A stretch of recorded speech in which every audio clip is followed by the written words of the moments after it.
Let's shift gears and look at the Eastern Conference right now. Some good and some bad on the top three there. Absolutely. The gold standard starts with the Chicago Bulls. And even though Derrick Rose has not been playing, when he is playing, last year's MVP is just phenomenal. And you got to love the confidence that Tom Thibodeau has shown in the bench players. 14-6 this year without Derrick Rose in the lineup. Guys like Brewer and Korver, John Lucas III coming in. Taj Gibson's been huge for them all year. Omer Asik coming in.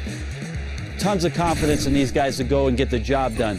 Pyrite for them, you got to wonder, is everyone tuned in for that team? Is Carlos Boozer ready to accept responsibilities on the defensive end? Will Rip Hamilton be healthy? Heck, quite frankly, will Derrick Rose get himself healthy and in game shape in time for the playoffs? We'll have to wait and see. The Miami Heat in the East, number 2. You've got to start with LeBron James. Of course, 2 guys being mentioned in the MVP race.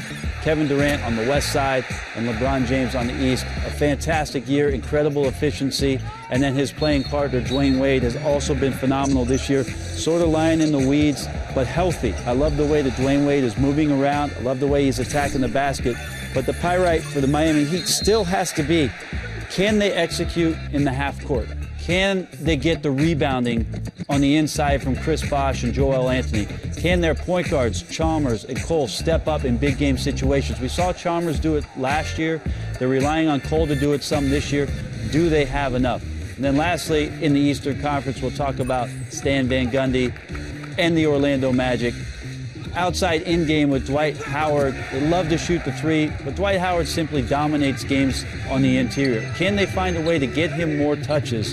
They're not going to change who they are, but maybe finding 5 or 6 more possessions for Dwight Howard will help them in the playoffs.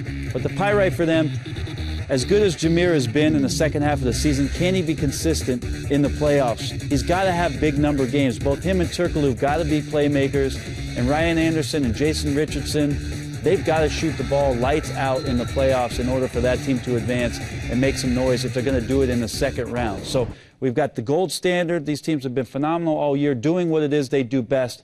But there are some things on the back end that I think their fans worry about, and other teams are looking forward to exploit to try and take advantage of them come playoff time. And the great thing about that, Bones, is we don't know who's going to win the championship. There have been NBA seasons past. You think of Jordan and the Bulls in their run. You knew they were going to win the championship. This year, it's wide open. Terrific breakdown by Bones. And right now, we want to tell you about NBA.com. For more on the Chicago Bulls title chances and an in-depth look at everything NBA, check out David Aldridge's Morning Tip on NBA.com. We are coming back with more on Game Time in just a moment.